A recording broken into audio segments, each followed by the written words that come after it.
Guys, అందరూ ఎలా ఉన్నారు? This is Sandhya. Welcome back to my channel Chinnu's world. అందరు ఎలా ఉన్నారండి? బాగున్నారా? మేమైతే చాలా చాలా బాగున్నాము. ఈ వ్లాగ్ వచ్చేసి నా డైలీ రొటీన్ వ్లాగ్ అన్నమాట. ఇక పక్కన రైస్ అయితే పెట్టేశాను. కర్రీ ప్రిపేర్ చేసుకుందాము అని చెప్పేసి కూరగాయలు అయితే కట్ చేసి అయితే పక్కన పెట్టేసుకున్నాను.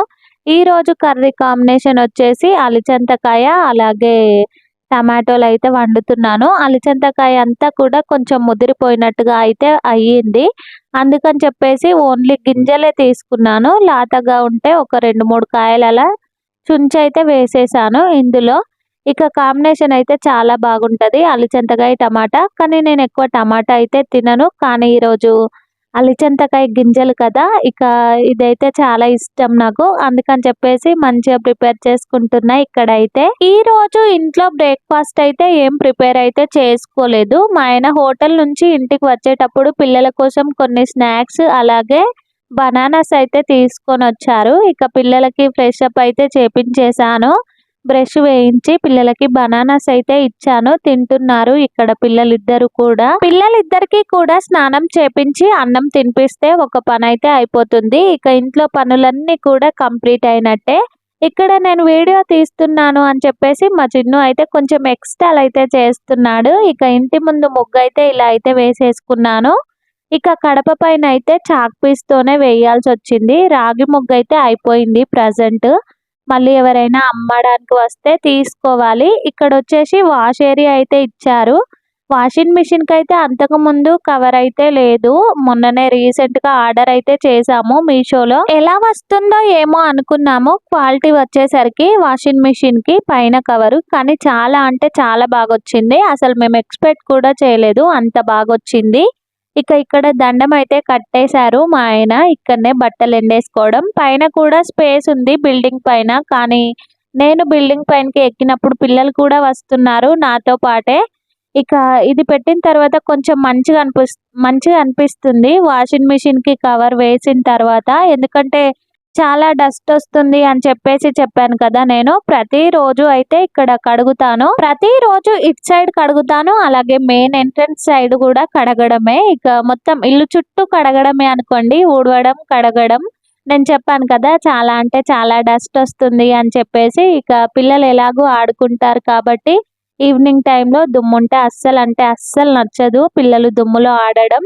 ఎంత వద్దన్నా అసలు చెప్తే వినరు కాబట్టి ఇక ప్రతిరోజు ఊడవడం కడగడం.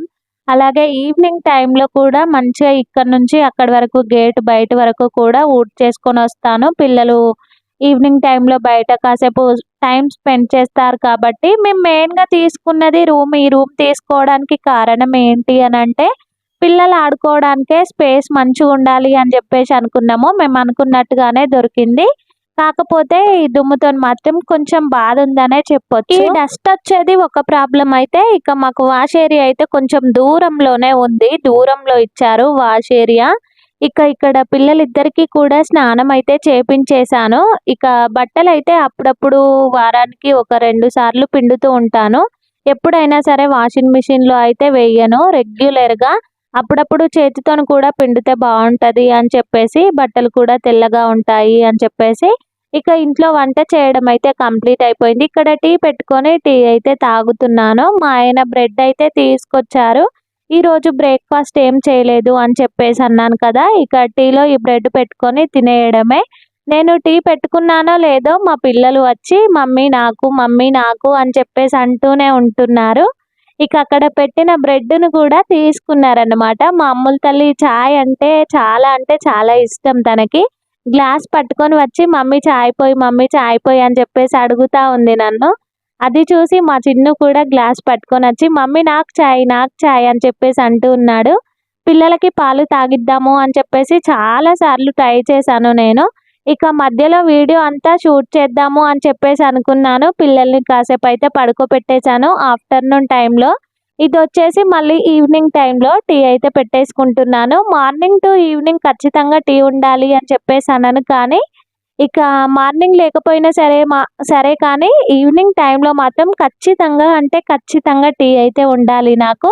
ఇక ఆఫ్టర్నూన్ టైంలో వీడియో అంతా కూడా షూట్ చేద్దాము అని చెప్పేసి అనుకున్నాను. ఇక పిల్లలతోని అస్సలు అవ్వలేదు.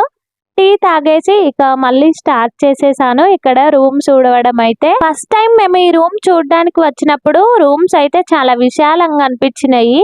ఇక తర్వాత మేము సామాన్ అంతా కూడా తీసుకొచ్చి ఇక్కడ పెట్టేసిన తర్వాత ఎక్కడ సర్దేసిన తర్వాత చాలా చిన్నగా అనిపిస్తున్నాయి రూములు.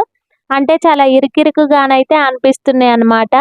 నాకే ఇలా అనిపిస్తదా? వేరే వాళ్ళకి కూడా ఇలానే అనిపిస్తదా ఏంటి అని చెప్పేసి అనిపించింది నాకైతే. మేము తాగేది ప్యాకెట్ పాలు. మేము టీ పెట్టుకుంటాం కదా, అవి వచ్చేసి ప్యాకెట్ పాలు అన్నమాట. ఇక చిన్నగున్నప్పుడు అయితే ప్యాకెట్ పాలే రెగ్యులర్‌గా చిన్నుకి కాచి చల్లార్చి మంచిగా తాగిపించేదాన్ని పాలు. కానీ ఇప్పుడైతే మానేశాను. ఎందుకు మానేశాను అనంటే చిన్నుకి ఆ ప్యాకెట్ పాలు పెట్టడం వల్ల చాలా అంటే చాలా నంజు ఫామ్ అయిపోయింది. అస్సలు పడలేదు ఆ ప్యాకెట్ పాలు. అలాగే ప్యాకెట్ పాలు మంచివి కావు అని చెప్పేసి చాలా సార్లు న్యూస్‌లలో కూడా వచ్చింది. ఇక చిన్నుకి హెల్త్ మంచిగుండకపోవడం, ఊకే హాస్పిటల్‌కి తీసుకువెళ్ళడం అలా చేయడం వల్ల ఏమైందంటే అక్కడున్న అంటే చిన్నుకి చూసిన డాక్టర్ గారు ప్యాకెట్ పాలు మంచివి కావు, అవి బంద్ చేయండి అని చెప్పేసి చెప్పారు. వీలైతే విలేజెస్ నుంచి తెప్పించుకోండి పాలు, కానీ ప్యాకెట్ పాలైతే తాగిపించకండి అని చెప్పేసి చెప్పారు. అప్పటినుంచి ఇప్పటి వరకు అసలు ప్యాకెట్ పాలే నేను ప్రిఫర్ చేయను పిల్లలకి పెట్టడానికి. ఇక నేను టీ పెట్టుకున్నప్పుడు మాత్రం పదే పదే విసిగిస్తూ ఉంటారు. నాకు కావాలి అని చెప్పేసి. ఇక నేను తాగేటప్పుడు నా పిల్లలు చూస్తున్నారు అని చెప్పేసి ఇక వాళ్ళకు కొంచెం కొంచెమే పోసి ఏమైనా స్నాక్స్ లాంటివైతే ఇస్తూ ఉంటాను. అలా కొంచెం పోసి అవాయిడ్ అయితే చేస్తాను పిల్లలకి. టీ తాగొద్దు అని చెప్పేసి చెప్తాను. ఇక అయినా పిల్లలైతే అస్సలు వినరు. కొంచెం కొంచెమే మమ్మీ, కొంచెం కొంచెమే మమ్మీ అని చెప్పేసి ఇక తాగుతూ ఉంటారన్నమాట. అస్సలంటే అస్సలు తాగిపించొద్దు పిల్లలకి ప్యాకెట్ పాలు. అస్సలంటే అస్సలు మంచివి కాదు. ఇక ఇక్కడికి కూడా వస్తున్నాయి. మన విలేజెస్ నుంచి పాలు ఇక్కడికి కూడా తీసుకొస్తున్నారు. కానీ అవి కూడా అంత మంచిగుంటలేవు. ఎక్కడో ఒక కాడ మంచిగుంటున్నాయేమో మేబీ. కానీ రీసెంట్‌గా చూసాను నేను. ఇక్కడికి తీసుకువచ్చిన తర్వాత కూడా చూసాను. అస్సలు బాలేవు. తీసుకుందాము అని చెప్పేసి అడిగాను ఆ అంకుల్‌ని. కానీ నాకు ఆ పాలను చూడడంతోటే అంత మంచిగా అనిపియలేదు. అంత నీళ్ళు నీళ్ళు ఉండిపోయినాయన్నమాట పాలు. ఇక ఎక్కడైనా కల్తీ ఉండనే ఉంటది. అంత ప్యూర్‌గా అయితే ఎక్కడుండవు పాలు అని చెప్పేసి అర్థమైంది నాకు. వాటికన్నా ఇవే బెటరు అనిపించింది నాకు. పాత రూమ్ దగ్గర ఉన్నప్పుడు కూడా ఒకసారి తీసుకున్నాము పాలు. అవి కూడా ఇవి మన ప్యాకెట్ పాలు కొంటాం కదా మనం, అవైతే స్మెల్ వచ్చేస్తాయి. మనకు ఈజీగా అర్థమైపోతది. ఇక వేరే వాళ్ళు అమ్మొచ్చిర్రు అని చెప్పేసి అన్నాను కదా, పాత రూమ్ దగ్గర తీసుకున్నాను అని చెప్పేసి అన్నాను కదా, అక్కడ కూడా పాల స్మెల్ అయితే వచ్చేసిందనమాట.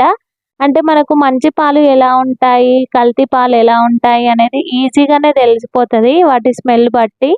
ఇక అలా అయితే జరిగిందనమాట. ముందు ముందు చూడాలి, ఎవరైనా మంచిగా పాలు పోసేవాళ్ళుంటే తీసుకొని పిల్లలకి తాగిపించాలి అని చెప్పేసి నేను కూడా చూస్తున్నాను. చిన్నుకి హాలిడేస్ అయితే వచ్చాయి కదా, ఇప్పుడు ఇంట్లోనే ఉంటున్నాడు కాబట్టి వాడికి అలవాటయిపోయింది. కొంచెం కొంచెం టీ అలా అలవాటయింది. ఇక అమ్ముల తల్లి ఉంటే మాత్రం నేనసలు అమ్ముల తల్లి ముందే తాగను టీ. ఒక్కదాన్నే కిచెన్‌లో తాగేసి వచ్చేస్తాను బయటికి. తనకు ఏమైనా స్నాక్స్ లాంటివి పెట్టేసి తను తింటుంటే ఇక నేను కిచెన్‌లోనే తను చూడకముందు తొందరగా తాగేసి వచ్చేస్తూ ఉంటాను బయటికి. ఇక చిన్నుకి స్కూల్ స్టార్ట్ అయితే చిన్ను కూడా టీ ఎక్కువ తాగడు. ఇక ఇప్పుడు ఇంట్లోనే ఉంటున్నాడు కాబట్టి వాడికి కూడా కొంచెం అలవాటయిపోయింది. అస్సలంటే అస్సలు పొయ్యను నేను పిల్లలకి ఎక్కువగా చాయ్. ఇంటికి వెళ్తే మాత్రం ఖచ్చితంగా ఇక పాల కేంద్రంలో పాలు తీసుకొచ్చి ఇక పిల్లలకైతే తాగిపిస్తూ ఉంటాను. ఇంటి దగ్గర మాకు తెలిసిన మామయ్య వాళ్ళైతే పోస్తూ ఉంటారు పాలు. ఇక అంతకుముందయితే మాకే ఆవులుంటుండే. ఇక మా ఇంట్లోనే ఫుల్లు పాలు. ఇప్పుడు మాకు కూడా కరువొచ్చింది పాలకి.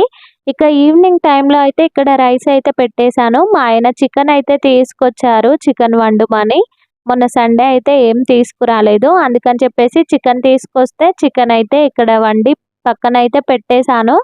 ఇక ఇంట్లో పనులన్నీ కూడా కంప్లీట్ అయితే అయిపోయాయి. వంట చేయడం, ఇల్లు ఊడవడం, బోళ్ళన్నీ కూడా తోమేసుకోవడం కంప్లీట్ అయిపోయిన తర్వాత పిల్లలిద్దరికీ కూడా మళ్ళీ ఈవినింగ్ టైంలో స్నానం అయితే చేపించేశాను. ఇక పిల్లలిద్దరికైతే ఖచ్చితంగా మార్నింగ్ టు ఈవినింగ్ స్నానం అయితే చేపిస్తూనే ఉంటాను.